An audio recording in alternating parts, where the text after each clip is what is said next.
Thank you, Mr. Chairman, and thank you to the witnesses for being here. Preserving law and order is a fundamental component of fostering a secure environment for small businesses and entrepreneurship to thrive. Businesses depend on the protection of property, employees, and customers in order to be profitable and to attract investment. Unfortunately, in cities across the United States, like Washington, D.C., Chicago, St. Louis, the embrace of radical pro-crime policies like cashless bail, limitations on police, restrictions on self-defense have empowered criminals and victimized innocent citizens and businesses.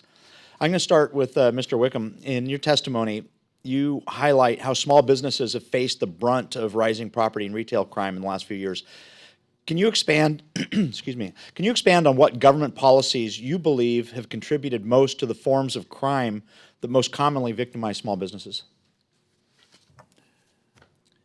Yes, Congressman. When we talk Your to microphone, please. Congressman, we talk to our small businesses, the issue that they are most concerned about is lack of law enforcement funding and prioritization.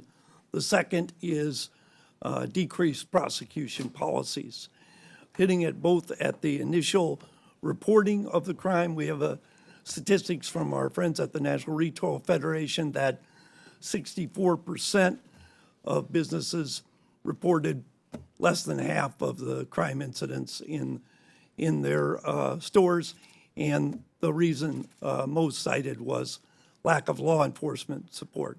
So, on the other hand, you have members who are very concerned about repeat offenders, where prosecution policies, because the laws are not updated to allow for aggregation of effects, the sophisticated criminals are hitting the same organizations, hitting the same businesses over and over again. So how has this this crime within these neighborhoods, how has this impacted the ability of entrepreneurs to attract investment? Oh, it's fundamental. One of our strongest chambers is in the state of Missouri, and they were so concerned about crime that they took the rare step for a Chamber of Commerce of surveying their members about crime, and they found that 90% of their CEOs were concerned about public safety, but 70% of them saw it as a factor for the state's competitiveness. Thank you. That you cannot draw businesses to your area if there is a public safety concern. I appreciate your responses there. I'm going to move on a little here. I want to transition to discussing cybersecurity threats that plague small businesses, particularly given the rising impact of artificial intelligence. So I'm going to move to Ms. Plagmeyer. In your testimony, you alarmingly emphasized that cybercriminals have adopted AI faster than most small businesses. So what new capabilities has AI unlocked for cybercriminals in targeting small businesses? You don't need a bunch of criminals with devices all launching attacks. You can use a bunch of devices on one person with AI launching attacks at scale. You have the scam centers around the globe where people have been human trafficked into these scam centers, mainly in Asia. There's hundreds of thousands of people in these scam centers. And they aren't just perpetrating crimes like pig butchering on individual citizens, they're also perpetrating crimes on small businesses. Right. I mean, at the end of the day, we're all individuals and we're all targeted, whether we work at a large enterprise or we work at a small business. Right. So they're using a lot of automation to conduct those crimes at a way that really scales for them. Right. No, I appreciate that. As a former securities regulator and dealing with things like, pig butchering and some of these, use of these tools for defrauding people is really pretty alarming. So how does a lack of knowledge about these cyber threats prevent small business owners from implementing adequate cybersecurity measures?